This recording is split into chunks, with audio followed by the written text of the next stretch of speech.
aórtico, siempre, pues el gol estándar se considera el reparo abierto, y se sigue considerando. El problema del reparo abierto en los últimos 30 años son las altas tasas de mortalidad, inclusive en las mejores manos, eh, la tasa alta de paraplegia y la tasa alta de derrame cerebral postquirúrgico. Eh, Inclusive en centros de alto volumen. En Latinoamérica, pues algunos países sí tienen este tipo de centros, pero otros no tenemos esa organización.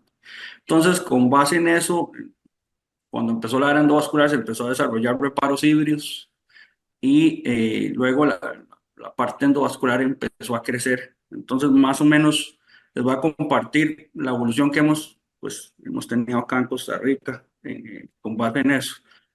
Em, Generalmente, pues siempre se habla, cuando se habla de cirugía abierta, lo que es arco aórtico. Hay tres patologías más frecuentes, que son los aneurismas de arco aórtico, que son los menos frecuentes, y lo que generalmente se presenta con más frecuencia, como son las disecciones de aorta, y que cuando son A, o sea, que comprometen la aorta ascendente, ese tipo de reparo generalmente se hace de manera abierta. Y las disecciones del resto de la aorta se pueden tratar de manera abierta o de manera dividida.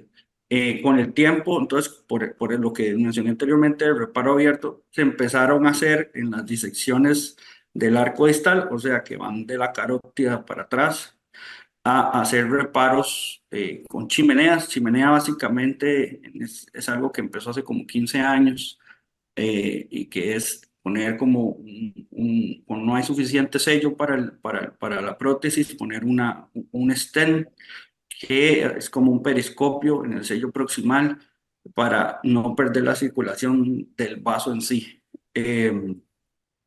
Entonces, inicialmente en Costa Rica lo que siempre se hacía con las disecciones, eh, de hecho, este es un reparo que hicimos en el 2018, era hacer cirugía híbrida.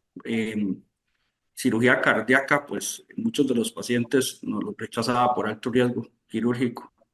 Entonces, empezamos a hacer que bypasses carótidos subclavios como este y un TEBR.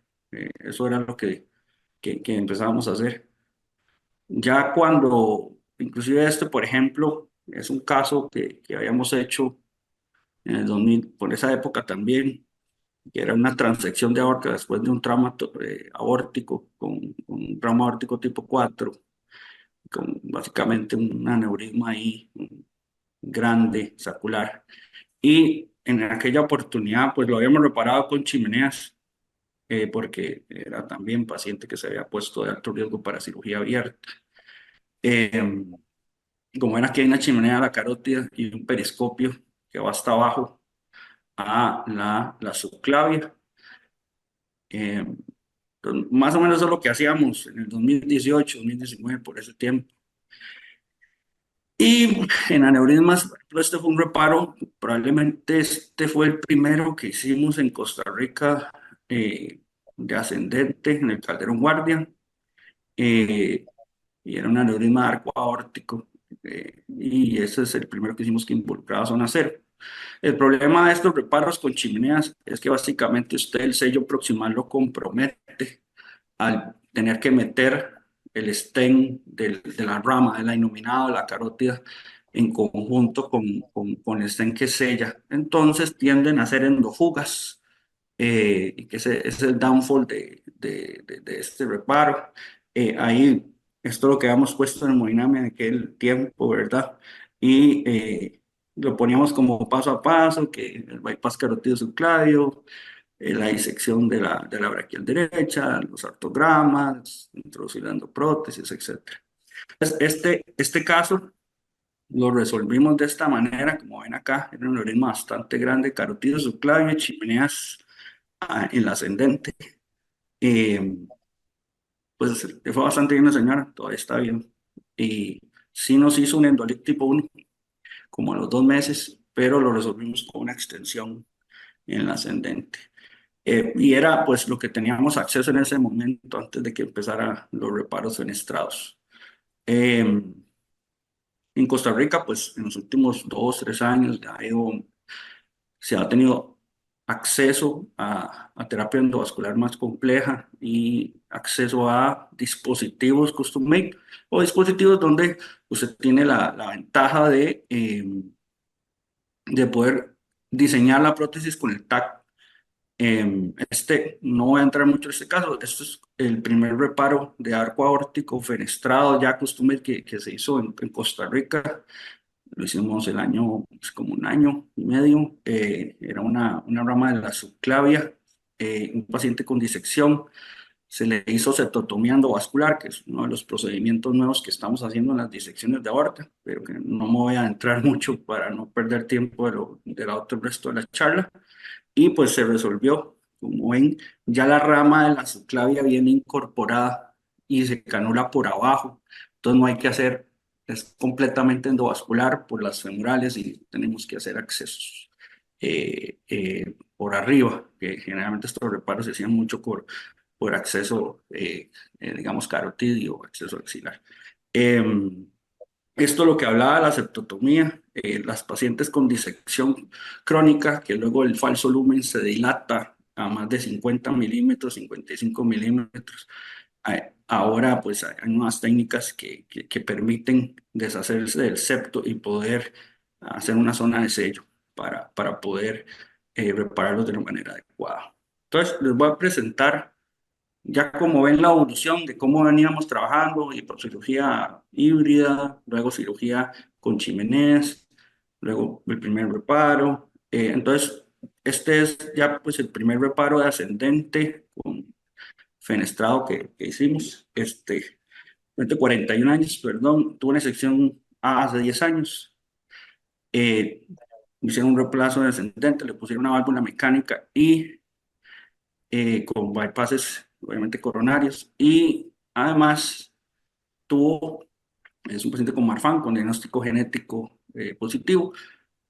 Tiene un antecedente muy importante que en la niñez, un pectorum excavatum, le hicieron dos cirugías de pectorum excavatum, además de la cirugía de reemplazo que tuvo por la disección de aorta.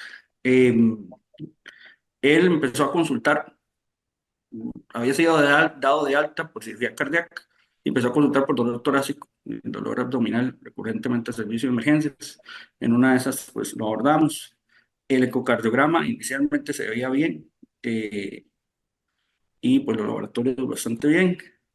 Este era el TAC inicial, en donde pues tiene un reemplazo de ascendente, tiene un lumen verdadero súper pequeño y un lumen falso gigante. En el aneurisma llegaba a medir 98 milímetros en segmento 4. No datos de malperfusión y las viscerales a nivel visceral, la aorta andaba con 6 milímetros. Importante el falso lumen a nivel del arco distal estaba como 60 milímetros, o sea, 6 centímetros, y a nivel de arriba del trompo celíaco como 50. Entonces, un falso lumen muy grande con un true lumen bastante pequeño.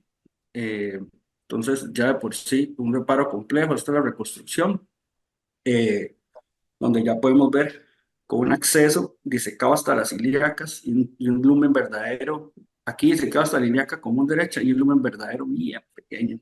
Eh, y ese lumen verdadero sigue hasta acá. Cuando, y acá el paciente, además, por su hábito, tenía una angulación muy importante a nivel de la subclavia izquierda. Eh, Y aquí, como ven, vean el lumen verdadero, aquí 11 milímetros, 14 milímetros, pero acá, en esta zona donde ya se mete la subclavia, había esta pequeña zona de confluencia bastante limítrofe, como unos 6 milímetros.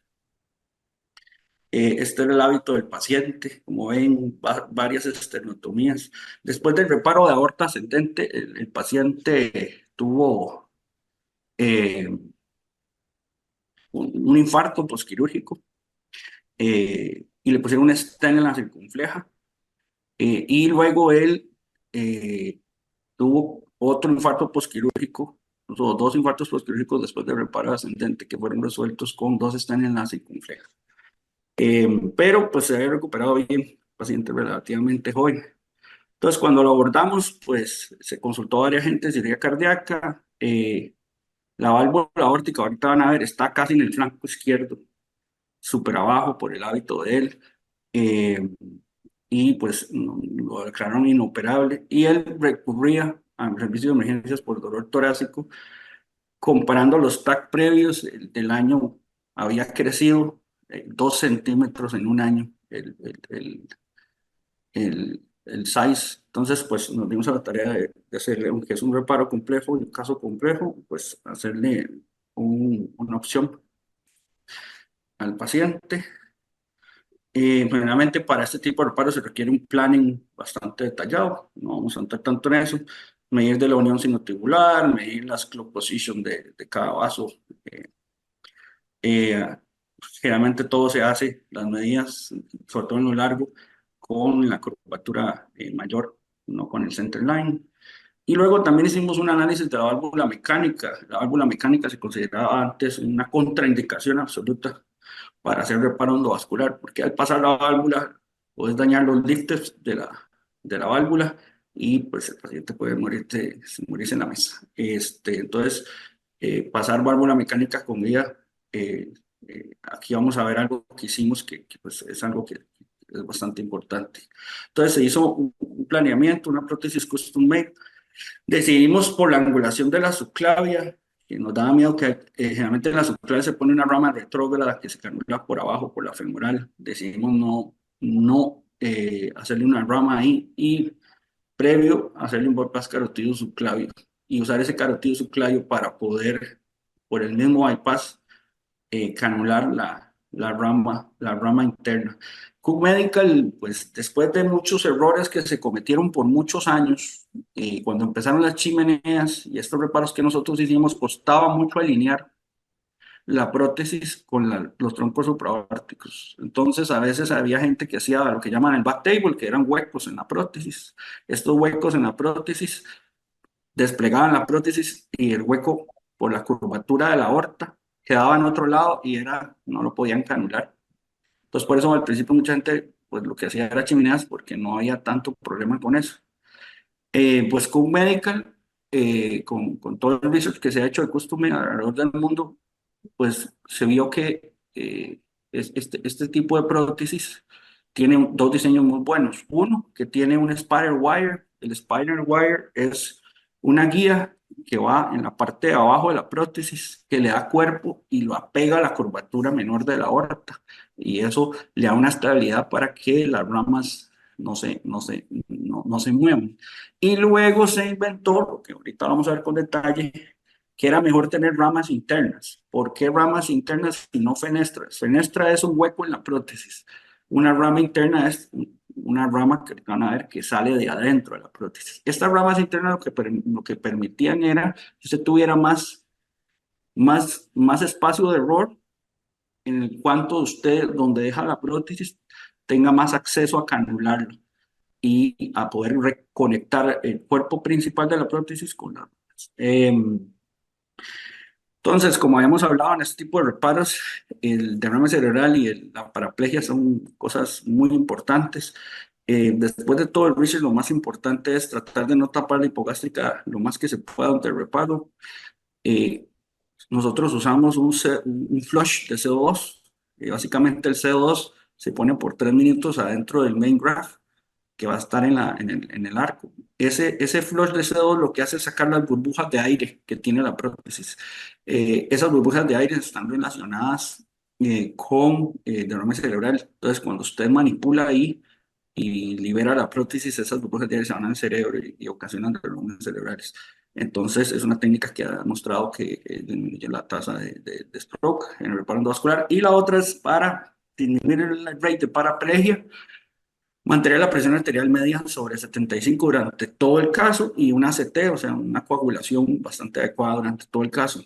Eso le va a permitir para que nada embolice y tener una buena presión. Eh, Nosotros usamos durante los casos, aunque eso todavía está en research, antes usaba potenciales evocados para evaluar la parte de paraplegia, se vio que no sirven tanto, que era muy complejo, entonces usamos NIRS durante los casos. Para este tipo de casos no vamos a entrar tanto en detalle, pero tenés que ser muy ordenado en todo el invertorio endovascular. Son casos muy grandes, tenés muchos introductores, muchas guías diferentes, muchos tipos de stent. Siempre que hacer una sala híbrida y tener una canasta de tórax y tener todo a mano. Este tipo de reparos de aorta ascendente involucran generalmente hacer un rapid pacing, o sea, poner un marcapaso para parar el corazón en el momento que uno libera la prótesis en el ascendente. Entonces es bueno tener pues, un anestesiólogo cardiovascular bastante entrenado. Esto más o menos con la exposición del bypass carotido subclavio, vamos a andar tanto en eso. El plan quirúrgico de nosotros después del bypass carotido subclavio era hacerlo todo endovascular o se hizo así, con acceso percutáneo axilar derecho y con acceso femorales eh, eh, percutáneos y con acceso braquial izquierdo percutáneo. Esta es la prótesis, como ven, son como unos rombos. Esos rombos adentro tienen la rama. Ahorita les voy a enseñar una mejor foto. Y permiten que uno tenga más room o más capacidad para poder canular la rama. Esta es la prótesis ya, pues, eh, afuera. Estas son las fotos que nos envían de donde se fabrican. Generalmente estas prótesis se fabrican en Australia, en Brisbane, y duran como 6 semanas. Uno las mide con el TAC y duran 6 semanas en traerlas. Entonces, habíamos hablado que teníamos un lumen verdadero muy pequeño. Nosotros usamos ultrasonido endovascular en todos los casos de disección. Eso nos permite saber bien, en este caso era súper importante, saber bien que estábamos en el lumen verdadero. Aquí vimos que ya estábamos en el lumen verdadero. Nosotros también en el servicio Magnamia tenemos un angiógrafo que nos permite hacer fusión con el TAC previo. Entonces hicimos una fusión para trabajar con el lumen verdadero del paciente, para saber que íbamos avanzando durante el lumen verdadero durante el caso. Y aquí vemos como la angiografía, aquí ya nos colocamos bien el lumen verdadero para poder subir la prótesis. Había preocupación por el hecho de cómo era el lumen verdadero en toda la ascendente. Y estos graphs, lastimosamente, son 22 French, entonces sí había eso hace que uno ocupe 7 milímetros para poder meter la prótesis. Había algunos segmentos que eran apenas 7. Entonces, uno pues tiene que tener un buen planeamiento y estar seguro que está en el número verdadero para poder subir la prótesis. Aquí está como subimos la prótesis después de verificar con IBUS todo y cómo pasamos esa zona de confluencia que era compleja, ¿verdad? Para que la prótesis se nos alineara en el ascendente. Ahí ya está la prótesis ascendente. Como ven, la guía tiene que pasar la válvula mecánica y tiene que entrar el ventrículo. Si no, usted no va a tener suficiente soporte para poder subir el graph. Entonces, esto era un paso súper importante de la cirugía y tiene que ver mucho con el planeamiento. Nosotros usamos el ultrasonido endovascular. Este ultrasonido intravascular nos permite verificar los sellos proximales, que siempre lo hacemos. Y ahorita os voy a enseñar la herramienta que tiene el angiógrafo de nosotros que nos permite hacer no solo fusión con el TAC previo del paciente para poder no hacer tanto, no usar tanto medio contraste durante el caso, sino hacer fusión con el ecocardiograma transesofágico del paciente. En este caso, esto era súper importante porque nos permitía hacer un modelo en 3D live, o sea, en vivo, y nosotros ver cómo el wire, o sea, cómo la guía iba a pasar la válvula mecánica para nosotros no dañar la válvula mecánica mientras hacíamos el reparo. Eh, Esto tocó unos 15 minutos cuadrar el eco transesofágico con, con con la máquina del angiógrafo. Después de esto, Eh, Aquí pueden ver cómo ya ahí la va cuadrando. Uno puede, nosotros no lo hicimos porque esto se usa más para estructural, pero en estructural puede inclusive reconstruir todo el corazón. Pero nosotros lo que hicimos fue reconstruir la válvula, que ahora lo van a ver, que era lo que nos importaba. Siempre hay que tener eh, pues un buen view de la válvula. Aquí vemos, esto es muy importante, estas válvulas son bilifted, o sea, son dos válvulas que se abren de esta manera. Se ha descrito que mucha gente trata de pasar en la curvatura menor entre la válvula, no adentro, no entre las dos, eh, para disminuir, si vamos a dañar, que solo se dañe una válvula y no se dañen las dos. A mí ese concepto no me agrada al 100% por el hecho de que lo que yo pienso es que lo más importante es tener una visualización intuitiva de la válvula aórtica. Entonces, con esa visualización usted puede saber si está dañando o no la válvula al momento que la está pasando y le puede permitir, "Oye, no, voy a pasarla por acá, voy a pasarla por allá". Em, Algo muy importante en el planeamiento es que antes el tip del graph que ustedes ven, antes de desplegarlo, era lo que pegaba la válvula y la rompía. Entonces, también se diseñó un tip que es más corto, eh, para que la idea era que el reparo no meter tanto el tip en la válvula aórtica, que apenas la tocara y así nosotros no tener ningún riesgo de romper la válvula. Esta es la reconstrucción que hacemos generalmente primero y vemos cómo ahí se abre la válvula, que eso nos ayuda mucho. Y ya cuando está armado, esto es lo que nosotros teníamos durante el caso a la par del angiógrafo en la pantalla. Entonces nosotros podíamos ver cómo se abría y cerraba la válvula, y una reconstrucción de la válvula a la hora de pasar. Ya después de eso, podíamos ver, vean dónde estaba la válvula, casi súper abajo, el corazón completamente tirado a la izquierda del corazón. Y aquí vemos cómo se ve la válvula aórtica ahí.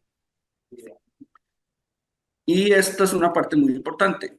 Cuando pasamos, aquí ustedes pueden ver cómo nosotros lográbamos ver el wire a la hora de pasar la válvula. Y veíamos cómo el paciente, ya pasamos el wire de la mecánica, no hubo ningún evento, no hubo extrasístoles, no hubo nada. Y nos aseguramos. Generalmente la técnica para hacer eso, nosotros vamos por la curvatura mayor y con uno de los catéteres, el H1, hay que pasar con mucha pericia. Eh, Trata uno de pasar más en el lado lateral.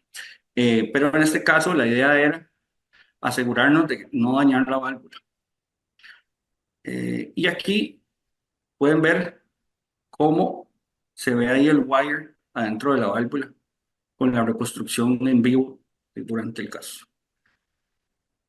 Entonces, ya después de que nos aseguramos que pasamos bien, que teníamos soporte hicimos el paso que ustedes ya vieron previamente de subir la prótesis y entonces en ese momento, para liberar la prótesis, entonces teníamos que trabajar con nuestro anestesiólogo para que nos ayudara a parar el corazón. En eso siempre hacíamos un angio. Este es el primer angio que se hace en la ascendente con la prótesis adentro. No se hacían angios antes porque uno sube a pura fusión. Si ven a la izquierda está la fusión, que es con lo que nosotros trabajamos. Esa fusión se hace con el TAC previo y es lo que nos permite navegar eh, sin necesidad de uso de contraste. Además, nosotros usamos el IBUS, el ronde que hacemos en el IBUS en los grupos supraórticos nos ayuda a también verificar y cuadrar otra vez la fusión que quede en el lado adecuado. Entonces, ya cuando teníamos este pequeño angio que se hace no con lo usual, sino que se hace con mucho menos medio de contraste, dijimos, bueno, ahí más o menos estamos en posición. Y entonces ahí pedimos lo que llamamos el rapid pacing y empezamos a liberar la prótesis. Aquí está lo que yo estaba haciendo y aquí ahorita van a ver cuando ya yo la libero. Entonces, generalmente estos son los chuchos de seguridad. Cada uno de estos nos libera una parte de la prótesis y aquí yo voy a empezar a liberar la prótesis. Aquí lo hice antes. Aquí yo voy a empezar a liberar la prótesis. Ahí está el corazón parado en ese momento y ahí yo voy a empezar a liberar la prótesis. Ya yo verifiqué que los rombos están en las ramas para poder canularlos después, la carótida y la innominada. Y esto es ya cuando terminamos de sacar todo el endograph. A veces es un poco duro sacarlo, como pueden ver. Luego nosotros, pues esto yo lo aprendí con el doctor Timarán, verificamos las ramas, la canalización de las ramas eh, mediante el IBUS. La rama de la innominada, la rama interna mide alrededor de 12 milímetros y la rama de la carótida mide alrededor de 8 milímetros. Entonces, eh, por el acceso axilar derecho, hacemos el angio, ponemos una angulación adecuada y esto es lo que quiero que es una parte muy importante, eh, donde podemos ver cómo es la prótesis por adentro con sus dos ramas internas. La rama de la innominada generalmente está a las 12 y la rama de la, la carótida está un poquito más atrás, como a las 12:30. Entonces aquí vamos a ver cómo el IBUS, o sea, nosotros cambiamos de tanto un video y cómo el IBUS nos va a permitir asegurarnos que sí estamos adentro de esa rama. Entonces este es el IBUS pasando dentro de la rama y ustedes ven aquí cómo está adentro de la rama y este es al otro lado cómo es la prótesis normalmente y cómo se ve la rama interna. Entonces, con esto no hay, como dice, no hay pierde, porque usted está completamente seguro que entró. Eh, la gente que no tiene iBus tiene que hacer varios métodos y el problema es que son basados en fluoroscopía y esto tiende mucho al error. Entonces, usted puede creer que está dentro de la rama y usted lo que está haciendo es un chivarro, se está metiendo la prótesis, compactándola con la prótesis principal. Entonces, este paso es muy importante y la identificación por iTunes hace esto súper rápido y mejora mucho el reparo. Aquí vemos cómo, pues aquí empezábamos a canular por arriba la rama por el acceso percutáneo.